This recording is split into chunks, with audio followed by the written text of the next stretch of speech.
There's just no space, Allison. Those were the first words out of my mother's mouth, and they landed harder than I expected. I had been looking forward to this trip for months. A family vacation on Maui, something we hadn't done in years. I imagined beach walks with my nieces, lazy breakfasts with everyone gathered around a long wooden table, evenings full of laughter and ocean breeze. It felt like something we all needed, or at least I did. But that sentence, those 5 words, were enough to unravel everything I'd built up in my mind. I sat with the phone pressed to my ear, blinking at the morning light that streamed through my apartment window, my suitcase half packed at my feet. I asked what she meant even though I already sensed it. The tight tone in her voice, the way she'd said my name like I'd done something wrong just by calling. Well, she started again slowly as if speaking to a child. Your father and I are taking the master, of course. Jessica and Grant will have the 2 guest rooms. The kids need their space. You understand? I didn't answer. I let the silence stretch, hoping she'd fill it with some hint of compromise. Or maybe we can figure something out. Instead she exhaled the kind of long weary sigh that had always made me feel like I was a burden even as a kid. I told her I could sleep on the couch. I'd bring a sleep mask, earplugs. I wouldn't complain, wouldn't disrupt anything. I said it lightly, trying to make it sound easy, like I could shrink myself down to fit wherever they needed me. But she brushed it off with a tight laugh. That wouldn't be appropriate, honey. It's not just about space. It's about keeping the feeling of family togetherness. You know, everyone having their own room. It's important for the kids. Important for the kids. Right. I asked if I could maybe find a hotel nearby, join them for meals, beach days, the luau they'd mentioned in the group chat I hadn't replied to yet. I tried to keep my voice even, casual, like I wasn't clinging to this trip the way I actually was. I said I wouldn't mind staying close just to be part of things. She paused. Just for a moment, but it was long enough to feel heavy. That would just make it awkward, Allison. Coming and going. It changes the energy. We really want this to be a unified experience. Not bits and pieces. Not bits and pieces. I didn't know what to say to that. I stared down at the sandals I'd bought for the trip, the ones still sitting in their box by the door. I thought about the swimsuit I'd tried on 3 times, making sure it looked okay from every angle, even though no one ever really looks perfect in a dressing room mirror under fluorescent lighting. She moved on quickly as if to soften the blow with logistics. We just didn't think you'd be coming this year. You never confirmed. I had. I went back to my messages later and checked. A short reply, yes, but a yes nonetheless. Sent 6 weeks ago, heart emoji and all. But I didn't bring that up.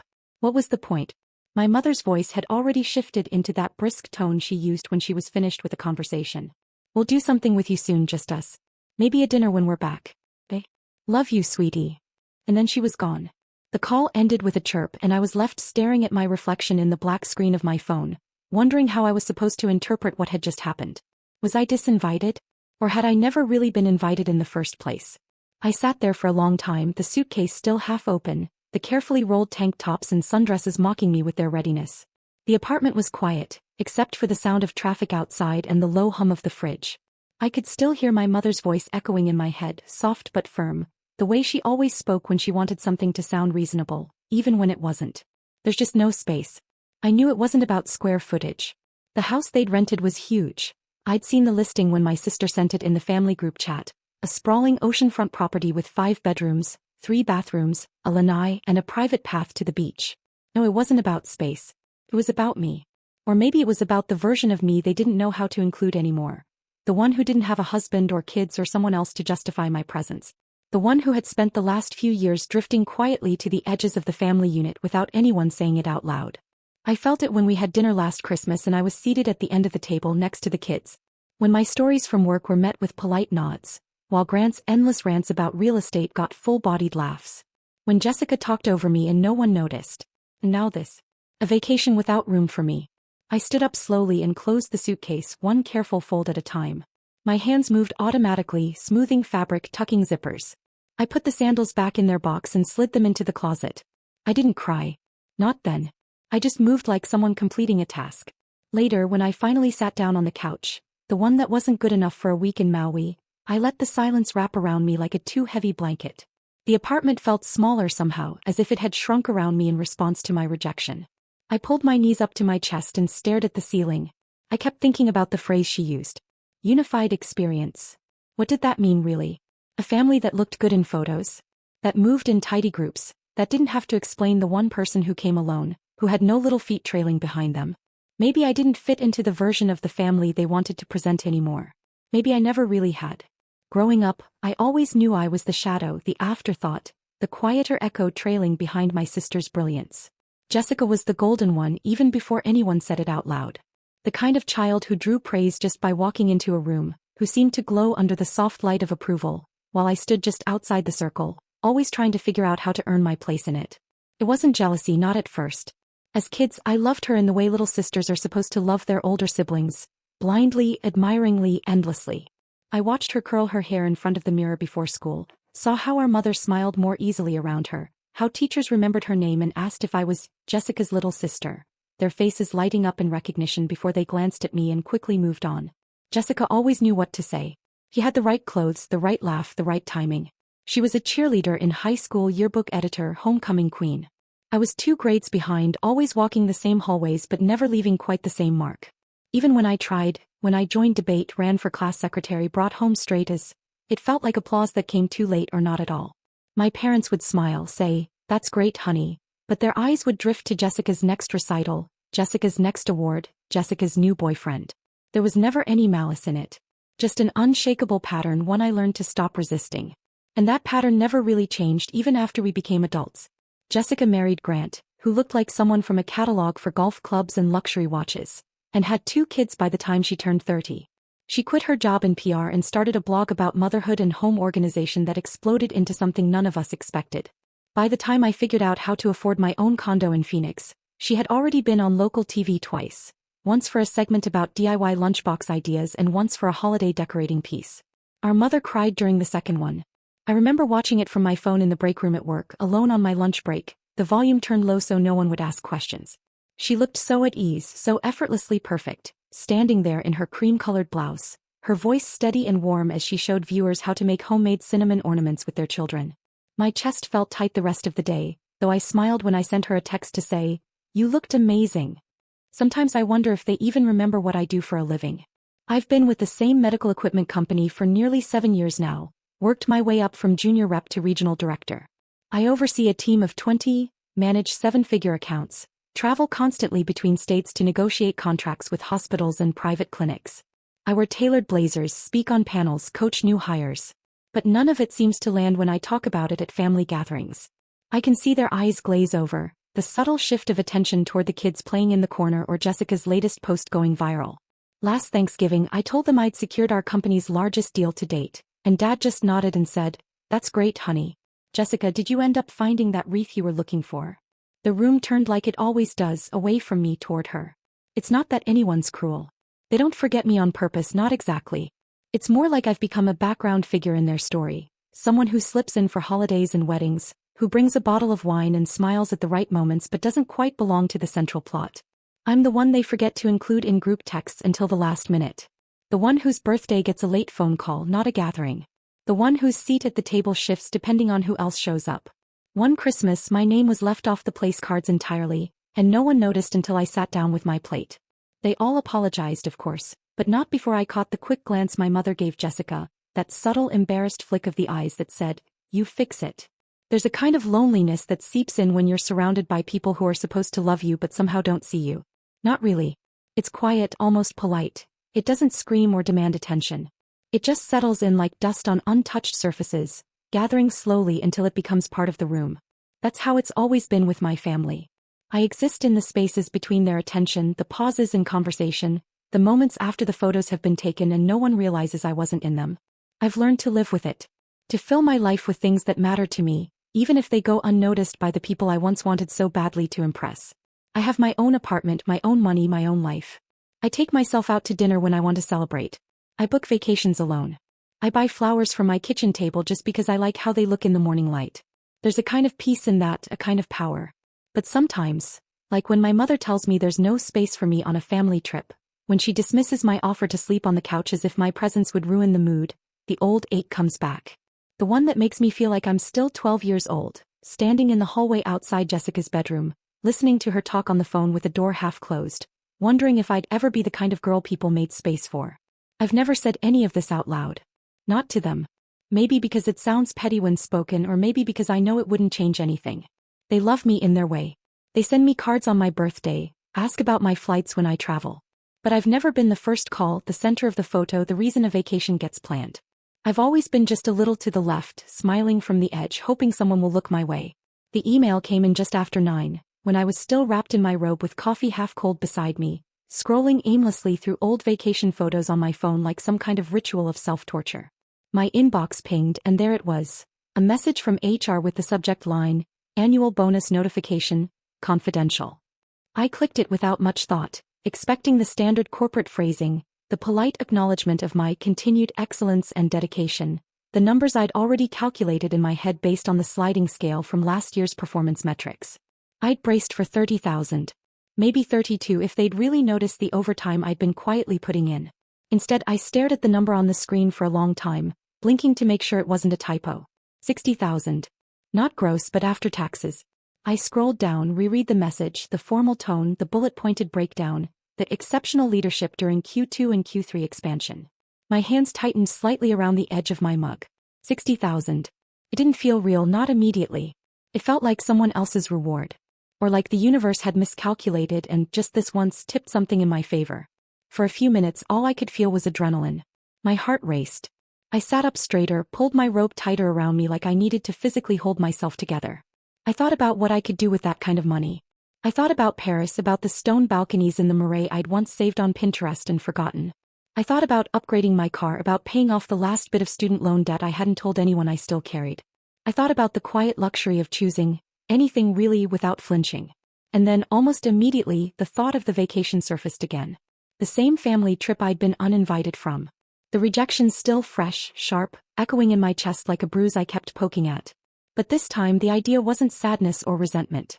It was problem-solving. Maybe I could fix this. Maybe I could offer to cover the cost of upgrading the rental.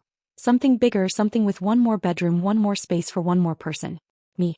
I pictured the email I'd write. Polite, cheerful, generous. Hey, just a thought. I got a work bonus and I'd love to chip in so we could get a bigger place. No pressure, of course. I could already imagine my mother's reply, filled with faux gratitude and surprise.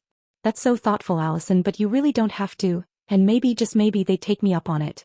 They'd find a bigger house. I'd have a room. I'd be included. They'd be happy to see me. They'd ask about my job. They'd notice me. But then something happened. Some switch flipped in me, not loud, not dramatic, but absolute. My fingers hovered over the keyboard, ready to type that message, and then I stopped. I just stared at the blinking cursor. I sat still and let the silence rise up around me, the kind that isn't empty but filled with the truth you've been avoiding. As the truth was, I didn't want to. I didn't want to beg to be squeezed into a trip I wasn't wanted on. I didn't want to pay my way into a family I was always on the outside of. I didn't want to fund their comfort just to earn a seat at a table that never really had a place for me. I didn't want to buy my way into being tolerated. And that realization, that simple, quiet certainty, settled over me like clarity after a storm. I don't want to pay to be tolerated. That line kept repeating itself in my head, each time sounding clearer, stronger, more grounded in something I hadn't allowed myself to say before. Not to them and not even to myself. I had spent so many years bending myself into smaller and smaller shapes, trying to fit into the spaces they left for me. I'd smiled through being forgotten, laughed at jokes that made me feel like a stranger, changed plans to be available when it was convenient for them. I'd measured my worth in how easily I could make myself less inconvenient. I thought if I was generous enough, agreeable enough, successful enough, they'd finally see me. Finally invite me in with the same warmth they gave Jessica. But they never would. Because it wasn't about space. It never had been. They had room, physical, emotional, relational, for the people they prioritized. And no amount of effort or money or careful phrasing in a text message was going to change where I stood. They didn't forget me because they were busy. They forgot me because they didn't think of me. So I closed the email draft. I shut my laptop and let out a breath I hadn't realized I was holding. It didn't feel like defeat. It felt like release. Like letting go of a heavy coat I'd been wearing for so long I'd forgotten how uncomfortable it was. $60,000. I could do anything. I could go anywhere. I didn't know what I would do yet, but I knew what I wouldn't do, and that felt like a beginning. I stood up, walked into my kitchen and poured the rest of my cold coffee down the sink. The day was still ahead of me, wide and open, and for the first time in a long while, I didn't feel like I was waiting for someone else to make room for me. I was done shrinking myself to fit into their plans. I had space, real space, and it was mine to fill however I wanted. I didn't realize I was crying until I heard my own voice break on Megan's voicemail. I'd called without thinking, without planning out what I would say, and when it went to her recorded message, That same familiar tone, half sung, half laughing, that she probably hadn't updated in 5 years. My throat tightened like it always did when the truth was trying to push its way out. I hung up before the beep, wiped my face with the sleeve of my sweatshirt, and just sat there for a moment, phone warm in my hand, silence loud in the corners of my apartment. Then she called me back. It rang only once before I picked up. No questions, just her voice, calm and clear. Hey, what happened? That was all she needed to say. Not what's wrong, not, are you okay, just that, what happened, because she knew. He always knew. I didn't answer right away. My mouth opened and closed. There was so much to say and none of it felt like it would come out in the right order. It's the trip, I finally managed. My voice sounded small even to me. Wowie. My mom said there's no space. That it wouldn't be right for me to stay nearby either because it would change the energy, or whatever. There was a pause on her end. I could almost hear her lips pressing together, that little inhale she always did when she was trying not to curse someone out on my behalf. They're insane, she said flatly. Just so we're clear. I laughed, the sound catching in my throat, fragile and sudden. I was going to offer to pay to upgrade the house. With my bonus. 60 grand. I got 60 grand, Meg. Oh my God, she said, her voice lighting up, real joy breaking through. Ally, that's incredible. You deserve every bit of that. I hope they printed your name in gold in the HR newsletter. I let the corners of my mouth lift a little, not quite a smile yet. Yeah, I thought it meant something, you know? Like maybe if I helped they'd let me in. But then I realized I don't want to pay to be tolerated. I don't want to beg for space in a family that only remembers me when it's convenient. Another pause, but this time softer. I could hear her moving around in the background, maybe shifting Lily's toys off the couch or walking into another room, but she wasn't distracted. She never was when I needed her. Ally, she said, her voice dropping into something warmer, deeper. Family isn't blood. It's not who shares your last name or who shows up in your baby pictures. It's who makes room for you without explanations. Who never makes you feel like you have to prove that you belong. And you've always belonged with us. You know that, right? I felt something give way inside me, a kind of release I hadn't expected. My eyes filled again, but this time it wasn't sadness. It was relief. Like hearing something I didn't know I'd been waiting to believe. She went on, her voice steady. You've been there for every birthday. Every holiday. You remember my work anniversary better than Derek does. You send Lily books every time she so much as sneezes. You show up. You've always shown up. I pressed the phone tighter to my ear, my chest tight with something I couldn't name. You never made me feel like a guest, I whispered. Not once. Because you're not, she said simply. You never were. You're her aunt. You're my sister. Derek calls you our third adult, behind your back. We fight over who gets to sit next to you at dinner. You are not an afterthought in this house. I closed my eyes and breathed in, held it there. I thought of their living room, slightly messy, always full of color and noise. I thought of the wreath Megan let me hang last Christmas, even though it clashed with her theme. Of Lily falling asleep on my shoulder during a movie. Of Derek insisting I take the last piece of pie even though I said I wasn't hungry. I thought of the way they never asked me why I was alone or if I was seeing anyone, or if I was thinking of settling down, because they already knew I was settled, just in a different way. I thought of the space they had always made for me, not out of obligation or charity but out of love. I didn't realize how badly I needed to hear that, I said finally.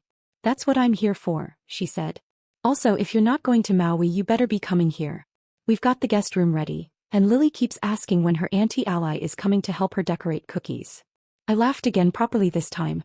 The kind that reached my ribs, that felt like something old cracking open. She's going to be so sugared up. She's 5. That's the point. I could hear the smile in her voice and I could feel it in mine. We didn't talk much longer. Just enough to talk about dinner plans and cookie cutters and the possibility of watching old movies in pajamas.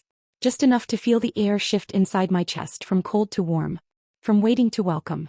When I hung up I didn't feel hollow anymore. I felt full. Not because anything had changed with my mother or Jessica or that trip I was no longer invited to, but because I'd stopped waiting for them to choose me. Because someone already had. Because someone always had. I sat there for a while, the afternoon light slanting through my window, golden and soft, the kind of light that feels like it's touching you. And I let myself feel it, all of it. The grief, the release, the recognition, the quiet joy. I didn't need a vacation photo to prove I belonged somewhere. I already did. The decision came quietly, like most of the important ones in my life. Not in a rush of emotion, not in some cinematic moment of defiance, but in stillness. In the space that opened up after the call with Megan, after the ache of rejection had softened into clarity. I was lying in bed with my laptop open, the screen glowing gently in the dark. My email from HR was still there, the $60,000 figure bold and surreal. A reminder that my value didn't begin and end with whether or not my family made space for me. I opened a new tab and typed in Bora Bora overwater bungalow, without really thinking. The photos filled the screen immediately.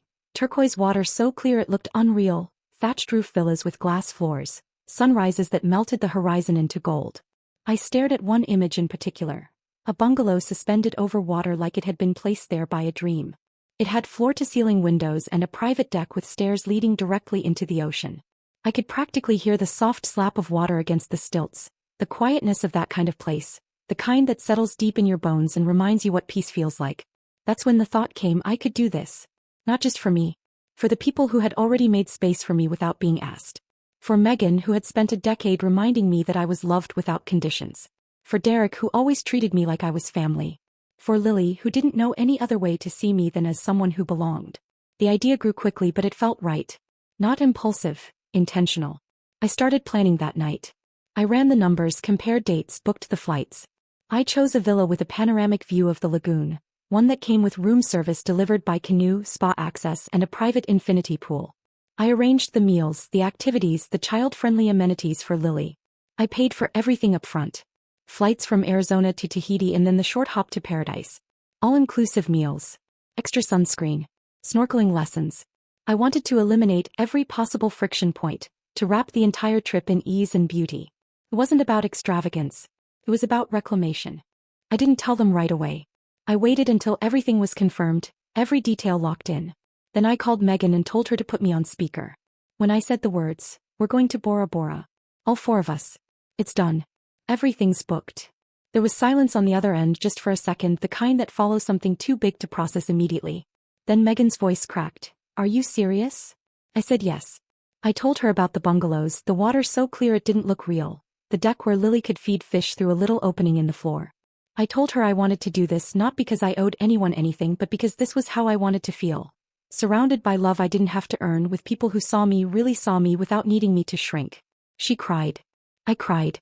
Lily squealed in the background about fish and beaches and, "Does Auntie Ally get to sleep next to me?" Derek asked if I was absolutely sure and I told him yes, I was sure about this more than I had been about anything in a long time. The trip came fast. The days between the call and the flight felt like a dream on fast forward. I packed differently this time. Not to fit into someone else's expectations, not to disappear but to be fully present. I chose colors that made me feel alive. Dresses I'd once hesitated to wear. I didn't check with anyone about whether something was too much. I was done with too much. When we landed in Tahiti and then took the short flight to Bora Bora, I remember the moment we stepped off the boat onto the dock and I felt the warm air wrap around us like silk. The water was every shade of blue I had ever seen and then some. The bungalow stood at the end of the row waiting for us. Private, quiet, magnificent. The first night we sat out on the deck under a blanket of stars. Megan held a glass of wine, Derek was already half asleep in the lounge chair, and Lily had curled up in my lap, her hair damp from the pool. I looked out over the dark water, the gentle waves catching the moonlight like sequins, and I felt something shift inside me. Not because I had made it to Bora Bora but because I had brought myself here. I had chosen this. I had chosen joy, not survival. I had chosen presence, not proximity. I had chosen to be the center of my life. Not the background, not the afterthought, not the fill-in. I looked at Megan and she must have felt it too because she reached over and squeezed my hand and whispered, "You did this." I smiled and nodded, tears in my eyes.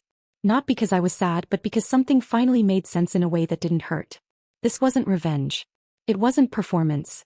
It wasn't even a response to the rejection I'd felt all my life. It was simply me, not running, not fixing, not explaining.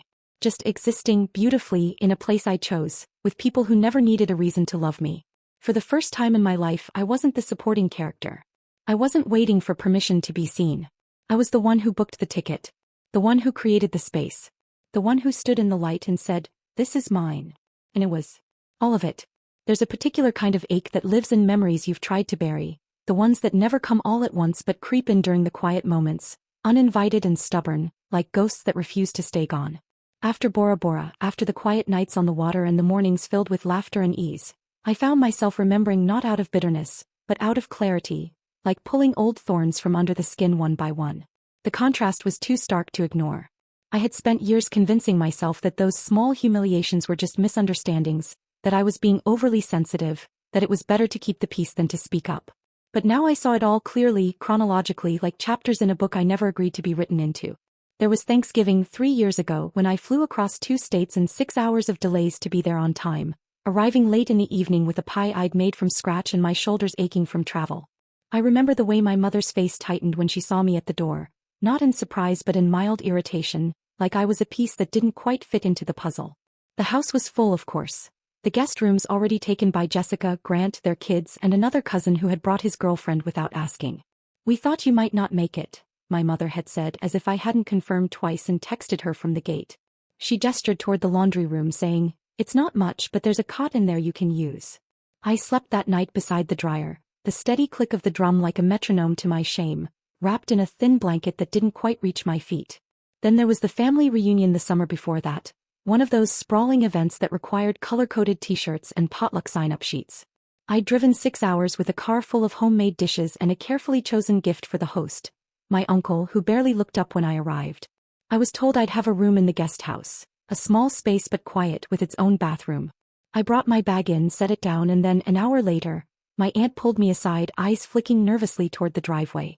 "We're so sorry, honey, but Brian's daughter just showed up with her fiancé and we thought maybe it would make more sense for them to have the room. You don't mind, do you?" She didn't wait for my answer. That night, I slept in my car, windows cracked open for air, sweat clinging to my back, the sound of distant laughter from the main house ringing like an echo I was never meant to reach. One Christmas, I drove all the way to our old family home in Flagstaff, a box of wrapped gifts in the back seat, each one labeled in my neatest handwriting. I remember the frost on the windshield as I parked in the driveway, heart warm with anticipation. But when I rang the doorbell, no one answered. Called my sister. Straight to voicemail. I tried my mom. Finally, she picked up. Her voice was casual, distant.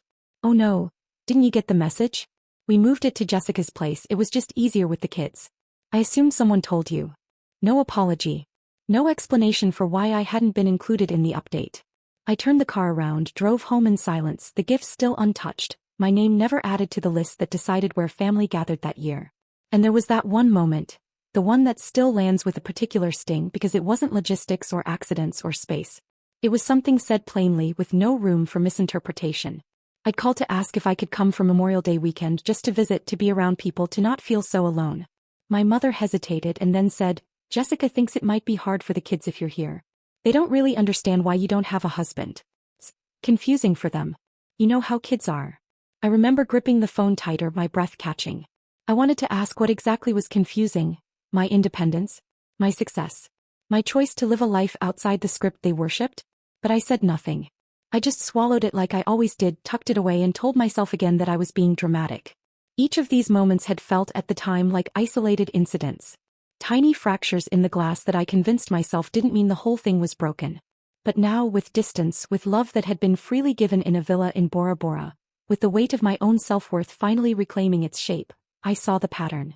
I saw the cumulative weight of all the times I had been quietly told, "Not here, not now, not you." It wasn't about room in the house. It wasn't about confusion or kids or full guest lists. It was about control. About fitting into a mold I had long since outgrown.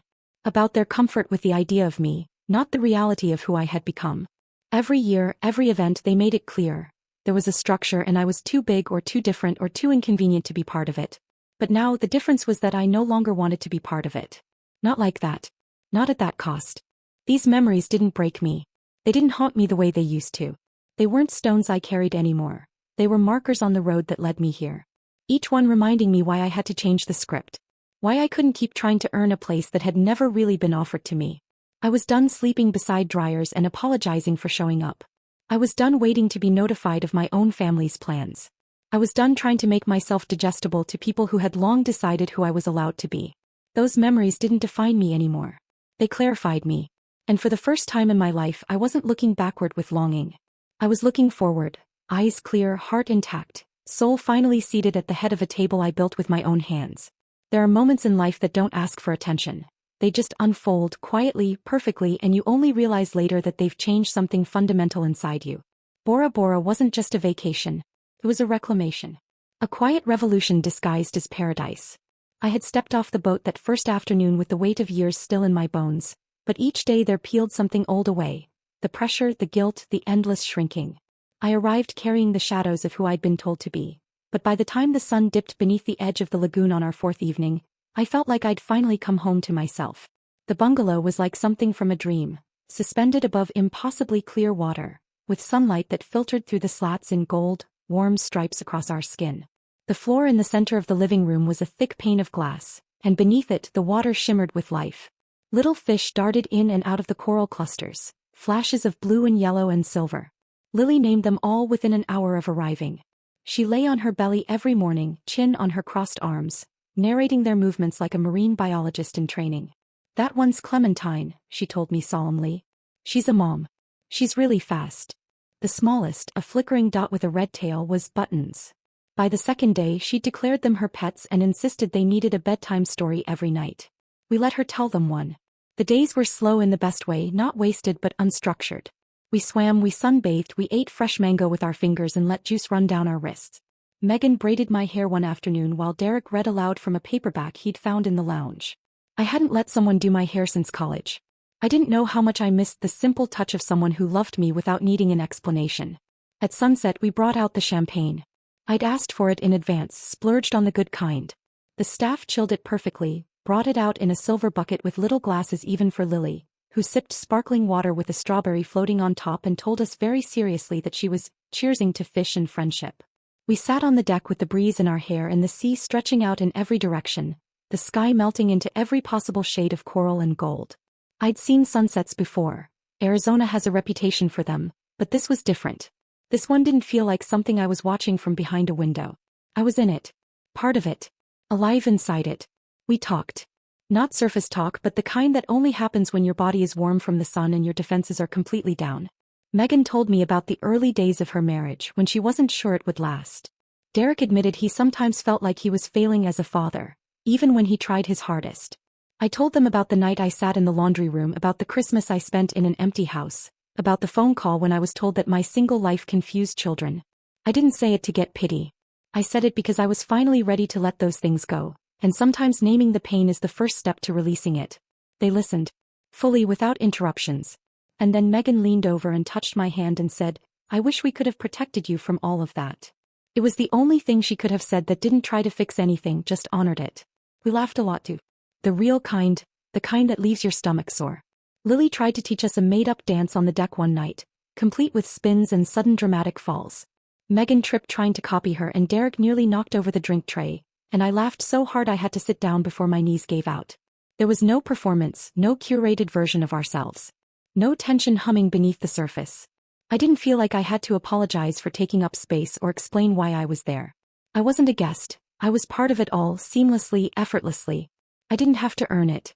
One night after everyone else had gone to bed, I stayed out on the deck alone. The sky was thick with stars, reflected perfectly in the still water below like a mirror turned toward infinity. I wrapped myself in a soft cotton robe and tucked my feet beneath me, glass of wine in hand, and just sat there, listening to the water and the faint rustle of wind in the palm leaves. And for the first time I could remember, I didn't feel like I was waiting for anything. Not for a call, not for an apology, not for someone to tell me I mattered. I wasn't chasing anyone's approval, wasn't planning how to navigate the next gathering, the next test, the next hollow interaction. I was simply there, whole, steady, free. It struck me in that moment how much I had mistaken endurance for strength. I'd survived so many small wounds, carried them like armor, worn resilience like a badge because I thought that was the only way to prove I deserved love. But love wasn't supposed to be proven. It was supposed to be given. And here in this perfect corner of the world it was, freely, joyfully, without cost. Bora Bora wasn't just a trip. It was the answer to a question I hadn't dared ask. What happens when you stop asking for permission to be happy? It was the first time I looked at my life and thought, this is mine and I love it. Not despite what I've been through, but because I finally chose myself. I hadn't planned to look. I told myself I wouldn't check, that whatever they were doing on Maui didn't concern me anymore, but curiosity, or maybe old instinct, pulled me toward that familiar aching place. I opened the app half-consciously, scrolling past beach photos and grainy shots of turkey platters until I saw it. The photo was of a smiling group on a sun-drenched lanai, everyone holding drinks, the ocean in the background like a postcard, perfectly framed. My mother had posted it, of course. Her caption read, "Missing our Allison this year, but with a full house there just wasn't space.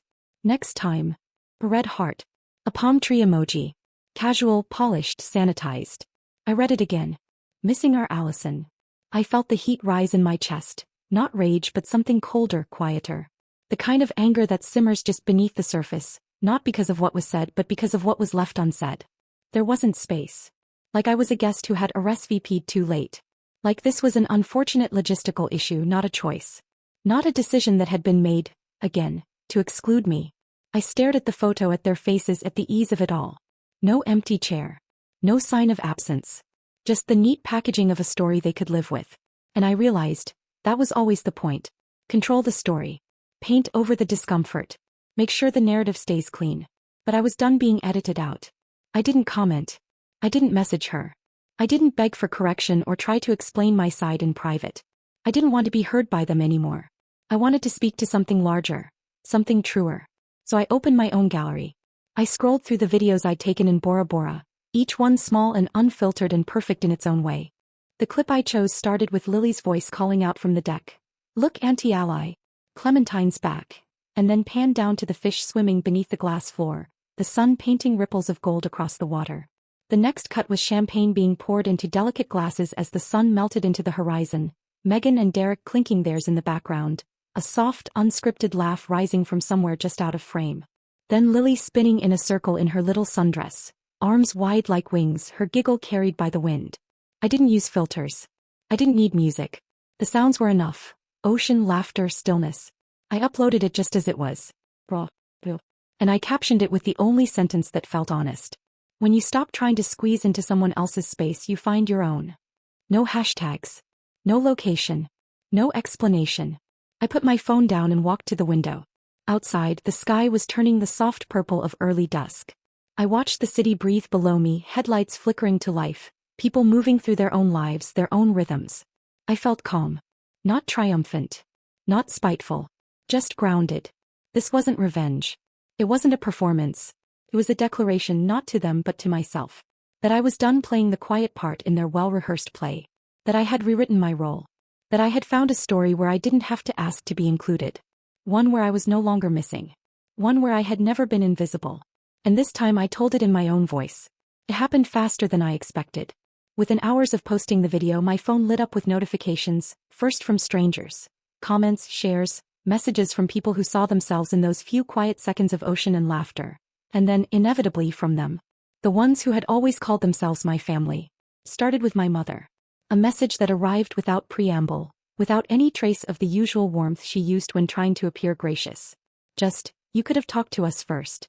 We're all very hurt." No greeting, no curiosity. Just an accusation wrapped in disappointment. Then Jessica. Her message was longer, carefully constructed, like a legal defense disguised as sisterly concern. "You've really crossed a line. I don't understand what you were trying to achieve by posting something like that. Do you think this is fair? You've embarrassed us in front of everyone. You owe us an apology." I stared at the screen for a long time, feeling the words not as sentences but as the same old tone I'd heard since childhood. Not anger, not even judgment, but that cold blend of superiority and martyrdom. Jessica never yelled. She just expected compliance.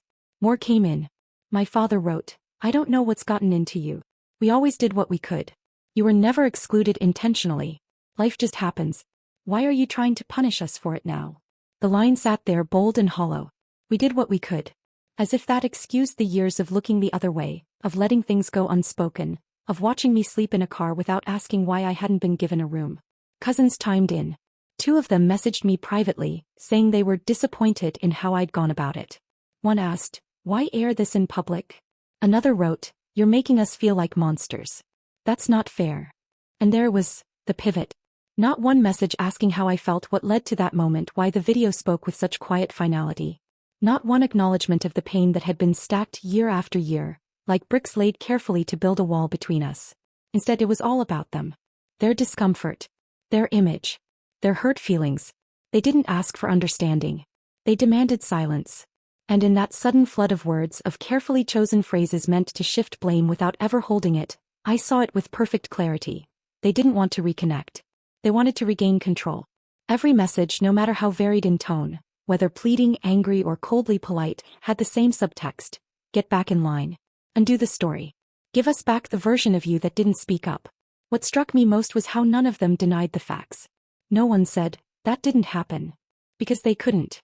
They remembered. They just didn't like that I remembered too, and that I had finally refused to make myself smaller to protect their comfort. There was no space for reflection in their responses. Only performance. They wanted the narrative back. They wanted the illusion. The one where I was the quiet, agreeable one, the easy daughter, the understanding sister, the peripheral relative who showed up when called and left without making a fuss. They didn't want honesty. They wanted compliance dressed as reconciliation. But something had shifted in me, something irreversible. I didn't feel guilt, not even a flicker of it. I didn't feel the old panic, the urge to respond immediately, to smooth things over, to prove I wasn't the bad one. For the first time, their disapproval didn't feel like a verdict. It felt like noise. Because they weren't hurt by a lie. They were wounded by the truth finally being told. I thought about how many years I'd kept quiet. How often I'd swallowed discomfort to keep the peace. Rewritten my own feelings to match their expectations. Edited my presence until I barely recognized myself in their version of the family. I thought about the nights spent alone in borrowed rooms, the holidays I was forgotten, the subtle instructions to be less visible, less different, less complicated. And then I thought about Lily's laughter over the water, the sting of salt on my skin, the champagne at sunset, the quiet in my chest that finally felt like peace. That wasn't performance. That was real. So I didn't answer their messages. I didn't defend myself. I didn't try to repackage the truth into something easier to swallow. I let it stand. Because I had finally found the place where I belonged, and it wasn't inside their discomfort. It was in the space I made for myself. I sat with the message for a long time before I sent it. Not because I didn't know what to say, but because I knew exactly what I wanted to say, and I needed to feel ready to say it without trembling. I needed it to come not from emotion but from truth. A clean, steady line in the sand. No justifications. No careful phrasing to soften the blow. No shrinking. The words came quietly, clearly in my own voice. I'm not going to apologize for finding my place among people who love me. If you want to talk, really talk, it has to be without manipulation, without guilt, and without blame. But I won't step back into the role of the afterthought. I'm no longer available for that version of our relationship. I reread it once. Then I hit send. The response came 20 minutes later. It was shorter than I expected, but heavy in its intention. You've always been the difficult one. So dramatic. So ungrateful. We never knew what to do with you. There was not even masked in niceties. Just the quiet confession they'd been making in actions for years, now finally said in words. I stared at the message for a long time, but I didn't feel anger. What I felt was confirmation. It was like watching a long-hidden truth take shape in daylight. There was no misunderstanding. No miscommunication. No bad timing. They had known who I was all along. They had simply chosen not to embrace it. Not to accept me unless I edited myself into something they could manage. Something simpler. Quieter. Smaller. But I'm not small. I blocked them. All of them. My mother with her clipped tone and curated narratives. My father who watched it all and said nothing for years, then whispered half-hearted defenses like they were supposed to heal what he never stood up to stop. Jessica who demanded apologies instead of ever offering one. And Grant whose silence had always spoken loudest. I didn't do it out of spite. I didn't slam my phone down. I didn't cry. I didn't pace or second-guess or rehearse conversations in my head. I just disconnected. Like letting go of a rope I'd been gripping for too long. My fingers were tired. My heart was done. And in the quiet that followed, there was no emptiness. Only space. Space I could finally fill with my own voice, my own joy, my own peace. I didn't feel lost. I felt rooted, in my choices, in the people who showed up for me without needing to be reminded, in the life I had slowly, intentionally built for myself. I had spent years mistaking endurance for belonging. Years thinking that if I just held on longer, tried harder, bent further, they would meet me halfway. But love shouldn't be an endurance test. It should not require disappearing to stay in the room. I chose myself. Fully. Finally. And as I sat there, in that first still moment without their voices in my life, I felt one thing with unshakable certainty. I deserve better. And now I live like I know that. The silence that followed was not sharp or hollow. It was soft, expansive, like a room finally emptied of noise that had never belonged there in the first place. There were no new messages, no passive-aggressive texts, no carefully worded family emails. No guilt disguised as concern. No sudden calls just to check in, that always ended with subtle reminders of my role in their hierarchy. For the first time in years, I wasn't bracing myself for a comment, a correction, a reminder of how difficult I'd made things simply by existing outside the frame they'd chosen for me. There was just quiet. And in that quiet, something unexpected arrived. Peace. Not the fleeting kind that comes after a fight ends, or the temporary relief of avoidance. This was something different. A sustained stillness, the kind that invited me back to myself. The kind I hadn't known how to want, let alone create. And with it came space, not just physical but mental, emotional. I didn't realize how much energy I had spent orbiting around them, measuring myself against their reactions, anticipating their needs, adjusting my decisions to avoid their discomfort. Without that gravitational pull, I felt weightless but not lost. I felt free. So I began again. I signed up for a hiking group I'd been following for over a year but had never dared to join. They met every Saturday at sunrise, and the first morning I showed up, I felt like an imposter in my brand new boots and borrowed hydration pack. But no one asked why I was alone. No one looked at me like I didn't belong. We hiked in silence and in laughter, across rocky ridges and along winding forest trails. With every step I felt more rooted in my body, more present in the world. I learned how to breathe into the incline instead of resisting it. I learned how to listen to the rhythm of my own feet and how strong they had always been. I enrolled in a local culinary class, something I had told myself for years I didn't have time for. We started with the basics: knife skills, sauces, fresh pasta. And every Tuesday night, I walked into a warm kitchen filled with the smell of garlic and butter and citrus, surrounded by strangers who slowly became familiar. I chopped, stirred, tasted, and sometimes failed spectacularly, but I never felt judged. I just felt alive. I laughed until my sides hurt the night my soufflé collapsed, and the instructor called it a tragic but delicious learning opportunity. I had never thought of failure that way before. I had never let myself. I started spending more time with Megan, Derek, and Lily. Not because I needed them to fill a void, but because their presence had never been about obligation. Their home became a second rhythm in my life. Movie nights with popcorn and mismatched socks, grocery trips where Lily insisted on pushing the cart, lazy Sundays when Megan and I drank coffee on the porch while Derek worked on his latest backyard project. There was no script to follow, no part to play. I was just myself, and it was more than enough. One evening, as the sun was setting and we were sitting outside on folding chairs, watching Lily try to convince the neighbor's cat to come over, Megan turned to me and said, "You seem different, Plumber. Like you're finally breathing your own air." I didn't respond right away. I just smiled. Because she was right. I wasn't performing anymore. I wasn't editing myself in real time to make someone else comfortable. I wasn't hoping for an invitation that never came. I had stopped living at the edges of other people's stories and started writing my own, one quiet choice at a time. My apartment changed too. I bought plants, real ones, and actually kept them alive. I rearranged my furniture not for appearances but for comfort. I started cooking for myself like I was worth the effort, not because someone else was coming over. I played music in the morning and left the windows open at night. My life didn't get louder. It got fuller. The peace wasn't perfect. Some days, a memory would tug at me, sharp and sudden. A Christmas morning I'd once spent alone, a voicemail from years ago I couldn't bring myself to delete. But even those moments didn't carry the same weight anymore. They were no longer traps. They were reminders of what I'd survived. Proof of the distance I'd traveled. I didn't mourn the loss of my family in the way people might expect. Because what I lost wasn't a real connection. It was the illusion of one. What I let go of was the constant negotiation of self-worth.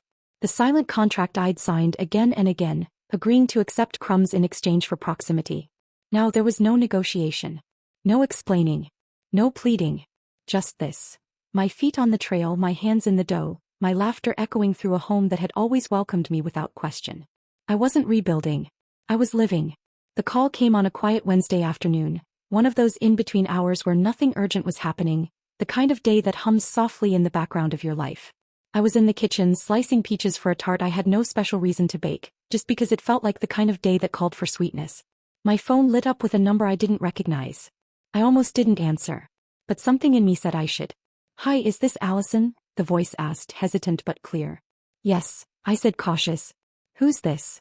"It's Amanda," she replied, and for a moment the name didn't land. Then it did. Amanda, Grant's sister. Someone I hadn't spoken to in years, someone I remembered vaguely from family gatherings where she was always quieter than the rest, polite but distant, like she didn't quite belong either. "I hope this isn't a bad time," she continued, "but I've been meaning to reach out. And I didn't know how. I thought you should know." I waited. She took a breath. "Jessica and Grant are getting divorced," she said.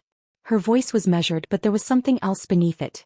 Not triumph, not bitterness, but something closer to release. I stood there, still holding the knife, the peach halfway cut, my breath caught between instinct and curiosity. I didn't say anything. I just listened. "It's been coming for a while," Amanda went on. But something happened a few months ago that really shifted things. Grant, he saw your video. The one from Bora Bora. The one with the caption about finding your own space. He didn't tell anyone for a long time. But he watched it over and over again. He said it felt like someone finally named what he couldn't. I leaned against the counter, my hand resting flat on the wood, the scent of fresh fruit in the air mixing with the surreal weight of her words. He told me, she continued slowly, that he realized he'd been living the same way, trying to fit into a life that looked perfect on the outside but never really had room for who he was. Everything had to be a certain way with Jessica. Polished. Controlled. There were rules he didn't remember agreeing to. He said your words made something crack open in him. Made him think maybe he wasn't the problem. That maybe the problem was the role he was always expected to play. I still hadn't spoken. I felt something unfamiliar rising in me. Not shock, not satisfaction, but something softer. A quiet recognition. Not because I needed to be right, but because I understood. Amanda let the silence sit for a moment before adding, I just thought you should hear it. Your story, your voice, it gave someone else permission to walk away. To want more. That's not small. That matters. I closed my eyes. For a moment I saw Grant. Not as Jessica's husband, not as the man who had once barely acknowledged my presence at the dinner table, but as a person. Someone who, like me, had lived inside a structure that looked like family but felt like performance. Someone who had smiled through discomfort, gone along with the rules, minimized himself to preserve an image. I had never considered that my silence wasn't the only one in that room. Thank you, I said finally. My voice was low, steady. Thank you for telling me. Amanda paused, and when she spoke again her voice had softened. It changed him. Your courage. He's still figuring things out, but he's lighter. He laughs more. And I think he finally sees himself. That started with you. We talked for a little while longer. Not about Jessica, not about the divorce, not even about the past. Just two people connected by something unexpected, something human. When we hung up, I stayed in the kitchen, hands resting on the counter, the sun slanting across the tile in long golden streaks. I didn't cry. I didn't feel vindicated. I felt quiet, settled, like something had clicked into place. I'd never set out to inspire anyone. I hadn't written or shared my story for attention or revenge or validation. I had done it because I couldn't keep carrying a version of myself that wasn't mine. I had told the truth because silence had become unbearable. Because I had finally decided that peace wasn't something I had to earn by enduring other people's comfort. And now here it was, proof that honesty ripples. That freedom, once spoken aloud, makes room for others to find their own. I looked down at the half-cut peach, smiled and kept slicing. The truth has a way of unraveling things, even when it's spoken softly. Especially when it's spoken softly. It doesn't arrive like a storm. It arrives like sunlight through thin glass, showing you the cracks that were always there. I didn't plan to witness the collapse. I had stepped away, drawn my line, chosen my peace. But even from a distance, some echoes find you. I began to hear things, indirectly, in fragments, mostly through Amanda, who kept in touch with a quiet kind of respect. She never gossiped, never came to stir anything up. She just dropped details now and then, small glimpses into the life I had once been desperate to be part of, a life now folding in on itself without me. Jessica, I was told, had begun retreating into herself, though not in the way people do when they're grieving. Not quietly. Not humbly. She became sharper, louder, angry at the world for shifting beneath her feet. She blamed everyone and everything for the divorce except herself. Her image began to fray, though she clung to it tighter than ever, crafting stories where she was always the victim, always misunderstood. She isolated herself even from those who had once orbited her so willingly. Friends faded. The curated life she had spent years refining, the blog, the brand, the holidays planned down to the shade of wrapping paper, began to hollow out. What remained was a performance that no longer convinced anyone, least of all herself. My mother, I heard, had been admitted to the hospital not long after the divorce was finalized. A nervous breakdown. That's how Amanda put it, quietly, carefully. The word sounded clinical, but I knew it was more than that. It was the reckoning of a woman who had spent her whole life controlling the narrative, suddenly confronted with the truth that her design had failed. She had spent so long pretending everything was fine, holding family together through pressure and pretense, that when it all fell apart, there was no foundation left to stand on. The image cracked. The illusion failed. And she broke with it. My father responded the only way he ever did, by disappearing. Not physically but emotionally. He withdrew into himself, spoke even less than usual, moved through the house like a man underwater. I wasn't surprised. He had always chosen silence over confrontation, had always kept his head down and let others set the course. When the pieces fell around him, he didn't try to catch them. He simply stood still and let them shatter. And then there were the children. Jessica's two, who I once feared would be raised to believe that love came with conditions, that approval was something to be earned through performance. They ended up with Grant. And what surprised me most, what stayed with me more than anything else Amanda shared, was this: they bloomed.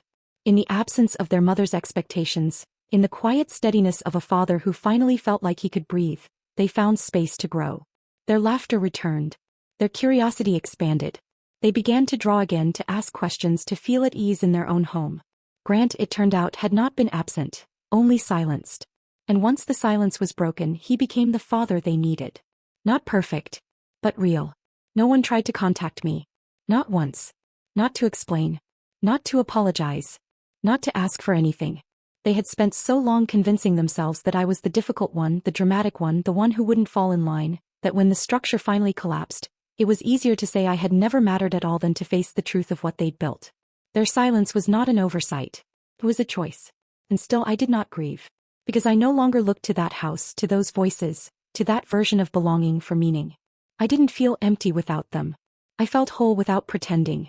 I woke up each morning in a space I had created with my own hands, with people who saw me clearly and still chose to stay.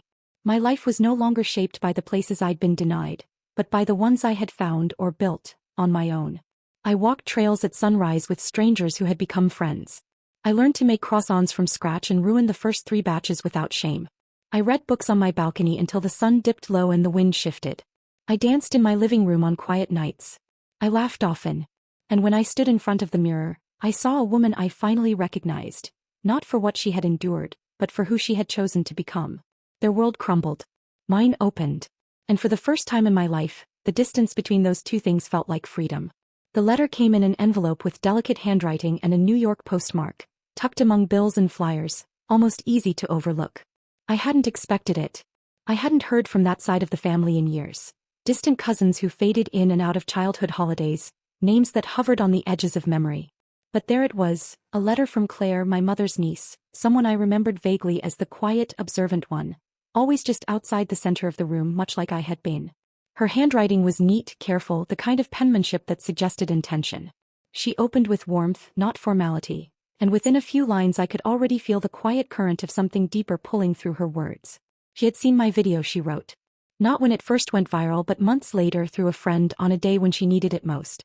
She said it stopped her in her tracks. She replayed it not just because of the imagery or the words, but because something in it felt eerily familiar, like watching a version of her own story told by someone else's voice. Then came the confession I hadn't expected. "My mother," she wrote, "your Aunt Rachel, she was one of them too. The invisible ones. The ones who didn't fit. The ones who were pushed to the edges and then told it was their fault for standing too far away." The words felt like a thread being pulled through a seam I hadn't known was still holding. I sat down slowly as I read. She told me how Rachel had once been vibrant and rebellious, artistic and outspoken, full of questions that made the rest of the family uncomfortable. She had dreams that didn't align with what was expected. She wasn't cruel or reckless, just different. And for that they made her pay. Over time they turned her into a cautionary tale, someone to keep at arm's length. They framed her choices as failures, her independence as disobedience. Eventually she stopped coming to gatherings. They called her difficult, selfish, too much. Sound familiar?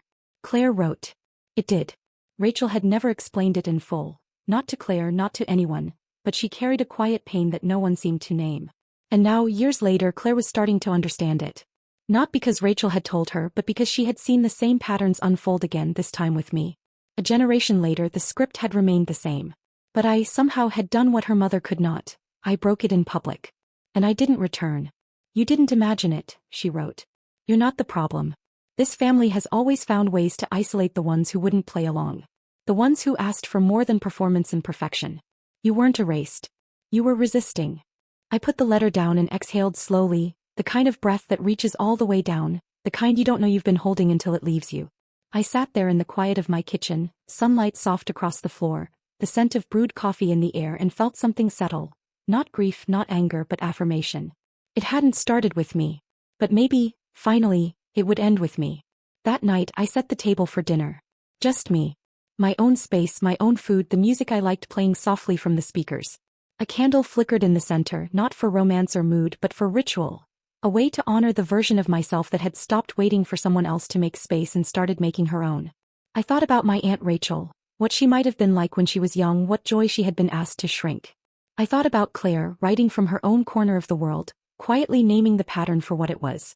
And I thought about the generations that had followed rules no one admitted existed, scripts handed down like heirlooms, passed from silence to silence. I didn't follow that script anymore. I wasn't the extra, the difficult one, the complicated daughter. I was the one who said no more. The one who walked away without slamming the door, simply because she no longer needed what was on the other side.